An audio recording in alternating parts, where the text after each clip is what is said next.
স্বাধীন করো, ভাইয়ের পথ ধরো, বাংলাদেশ স্বাধীন করো, পাশের মাঠে তৈরি করো, বাংলাদেশ স্বাধীন করো, বীর বাগানে অস্ত্র ধরো, বাংলাদেশ স্বাধীন করো। আপনারা জোরে স্লোগান ধরেন, আমার দেশ তোমার দেশ, বাংলাদেশ বাংলাদেশ, আমার দেশ তোমার দেশ, বাংলাদেশ বাংলাদেশ, স্বাধীন করো, স্বাধীন করো। বাংলাদেশ স্বাধীন করো।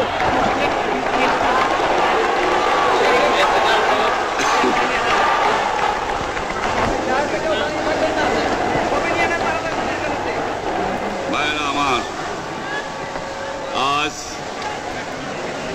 দুঃখ ভারাক্রান্ত মন নিয়ে আপনাদের সামনে হাজির হয়েছি।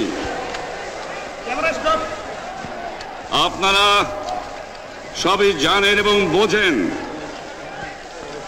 আমরা আমাদের জীবন দিয়ে চেষ্টা করেছি, কিন্তু দুঃখের বিষয় আজ ঢাকা, চট্টগ্রাম, খুলনা, রাজশাহী, রংপুরে আমার ভাইয়ের রক্তে রাজপথ রঞ্জিত হয়েছে। আজ বাংলার মানুষ মুক্তি চায়, বাংলার মানুষ বাঁচতে চায়, বাংলার মানুষ তারা আজ তার অধিকার চায়। কিন্তু দুঃখের বিষয়, আজ দুঃখের সঙ্গে বলতে হয় 23 বছরের করুণ ইতিহাস, বাংলার অত্যাচারের, বাংলার মানুষের রক্তের ইতিহাস, 23 বছরের ইতিহাস, মুমূর্ষ নরনারীর আর্তনাদের ইতিহাস, বাংলার ইতিহাস, এদেশের মানুষের রক্ত দিয়ে রাজপথ রঞ্জিত করার ইতিহাস। 1952 সালে রক্ত দিয়েছি, 1954 সালে নির্বাচনে জয়লাভ করেও আমরা গদিতে বসতে পারি নাই। 1958 সালে আইয়ুব খান মার্শাল জারি করে 10 বছর পর্যন্ত আমাদের গোলাম করে রেখেছে। 1967 সালে 6 দফার আন্দোলনে 7ই জুনে আমার ছেলেদের গুলি করে হত্যা করা হয়েছে।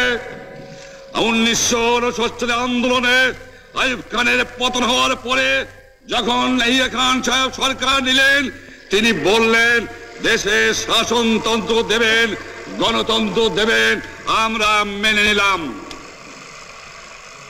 তারপরে অনেক ইতিহাস হয়ে গেল, নির্বাচন হলো।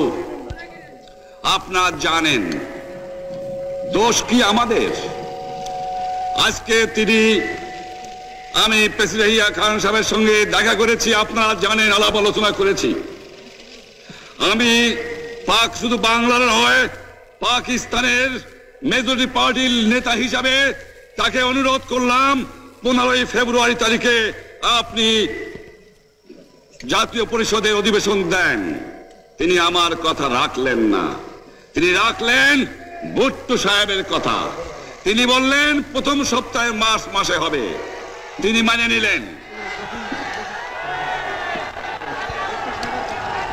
আমরা বললাম ঠিক আছে, আমরা অ্যাসেম্বলিতে বসবো, আমরা আলোচনা করব। আমি বললাম বক্তৃতার মধ্যে, অ্যাসেম্বলির মধ্যে আলোচনা করব।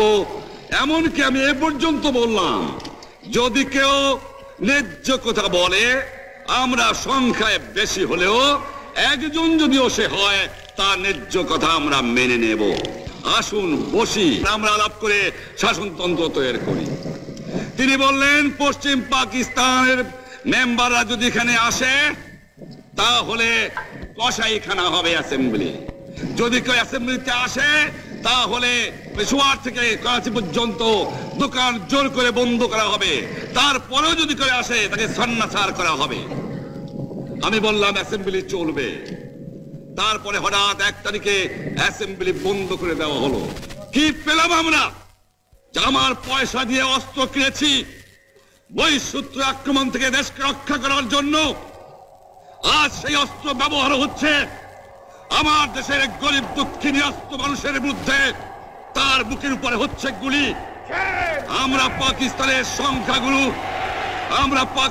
সংখ্যাগুরু, আমরা বাঙালিরা যখনই ক্ষমতায় যাওয়ার চেষ্টা করেছি, যখনই এদেশের মালিক হবার চেষ্টা করেছি, তখনই তারা আমাদের উপর ঝাঁপিয়ে পড়েছেন। তারা আমাদের ভাই।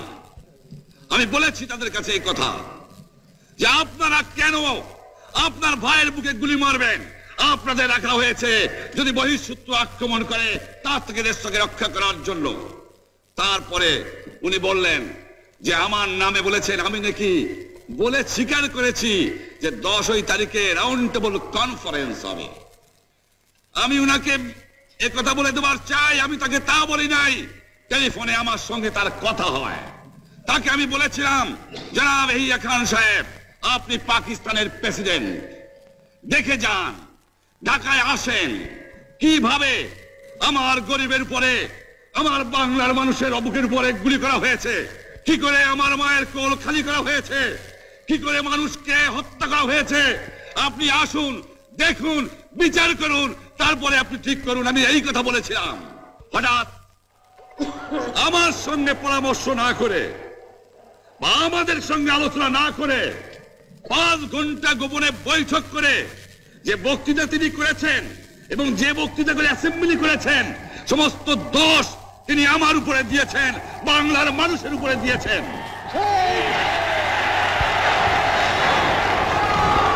আমি পরিষ্কার মিটিংয়ে বলেছি যে এবারের সংগ্রাম আমার মুক্তির সংগ্রাম, এবারের সংগ্রাম স্বাধীনতার সংগ্রাম। আমার 25 তারিখে অ্যাসেম্বলি কল করেছে, রক্তের দাগ শুকায় নাই। আমি 10 তারিখে বলে দিয়েছি যে ওই শহীদের রক্তের উপর দিয়ে পাড়া দিয়ে আরটিসিতে মুজিবুর রহমান যোগদান করতে পারে না। অ্যাসেম্বলি কল করেছেন, আমার দাবি মানতে হবে। প্রথম সামরিক আইন মার্শাল ল উড্র করতে হবে, সমস্ত সামরিক বাহিনীর লোকদের ব্যারাকে ফেরত দিতে হবে, যেভাবে হত্যা করা হয়েছে তার তদন্ত করতে হবে, আর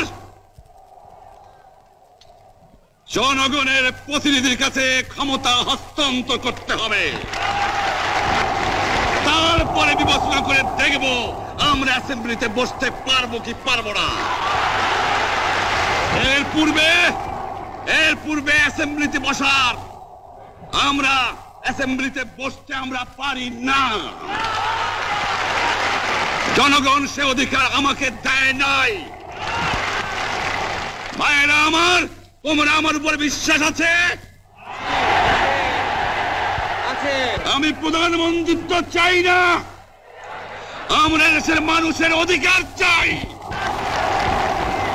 আর যদি একটা গুলি চলে, আর যদি আমার লোকের উপর হত্যা করা হয়, তোমাদের উপর কাছে আমার অনুরোধ রইল, প্রত্যেক ঘরে ঘরে দুর্গ করে তোলো। তোমাদের যা কিছু আছে তাই নিয়ে শত্রুর মোকাবেলা করতে হবে, এবং জীবনের তরে রাস্তাঘাট যা যা আছে সবকিছু আমি যদি হুকুম দেবার নাও পারি, তোমরা বন্ধ করে দেবে। তোমরা আমার ভাই, তোমরা ব্যারাকে থাকো, কেউ তোমাদের কিছু বলবে না, কিন্তু আর আমার বুকের উপর গুলি চালাবার চেষ্টা করো না,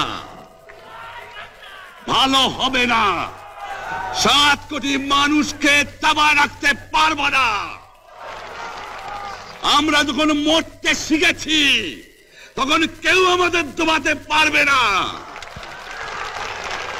যে পর্যন্ত আমার এই দেশের মুক্তি না হবে, খাজনা ট্যাক্স বন্ধ করে দেওয়া হলো, কেউ দেবে না। তবে অনুরোধ করছি, আপনারা আমাদের ভাই, আপনারা দেশকে একেবারে জাহান্নামে ধ্বংস করে দিয়েন না। জীবনে আর কোনোদিন আপনাদের মুখ দেখা দেখি হবে না। যদিও আমরা শান্তিপূর্ণভাবে আমাদের ফয়সালা করতে পারি, তাহলে অন্তপক্ষে ভাই ভাই হিসেবে বাস করার সম্ভাবনা আছে। সেই জন্য আপনাদের অনুরোধ করছি, আমার এই দেশে আপনারা মিলিটারি শাসন চালাবার চেষ্টা করবেন না। দ্বিতীয় কথা, প্রত্যেক গ্রামে, প্রত্যেক মহল্লায়, প্রত্যেক ইউনিয়নে, প্রত্যেক সাব ডিভিশনে আওয়ামী লীগের নেতৃত্বে সংগ্রাম পরিষদ গড়ে তোলো।